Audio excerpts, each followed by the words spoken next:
Hello friend, welcome to my channel all about English. Today we are going to learn about get. Get is a common verb. Get দিয়ে বিশেষ করে informal speaking and informal writing এর ক্ষেত্রে gate প্রচুর ব্যবহার করা হয়। Idiom, gate দিয়ে অনেক ইডিয়ম তৈরি রয়েছে। গেটের অনেক গ্রামাটিক্যাল প্যাটার্ন রয়েছে। গেটকে ভার্সেটাইল ভার্বও বলা হয়, গেটকে আবার লিঙ্কিং ভার্বও বলা হয়, গেটকে আবার পাওয়ার ওয়ার্ডও বলা হয়, গেটকে আবার রিপ্লেসিং ভার্বও বলা হয়, কারণ গেট দিয়ে রিপ্লেস করা হয় ভার্বকে। ঠিক আছে, তো গেটের আজকে আমরা শিখব রিসিভ অর্থে।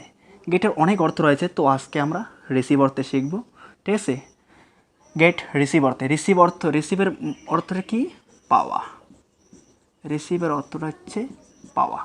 তা I received lots of present, আমি অনেক উপহার পেয়েছি। I received lots of present.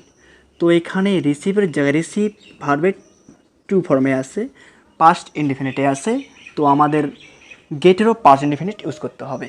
In British English get, got, got, but American English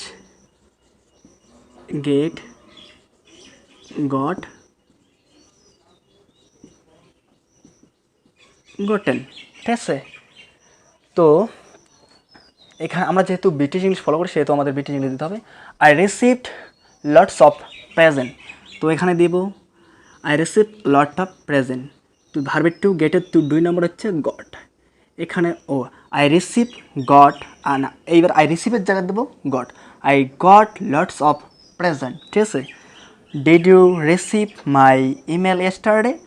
did you receive, এটা হচ্ছে আমাদের verb. Did you receive my email yesterday, তো এই রিসিভের জায়গাতে আমরা কী দিয়েছি? Did you gate. গেট কেন দিয়েছি, গট কেন দেয়নি?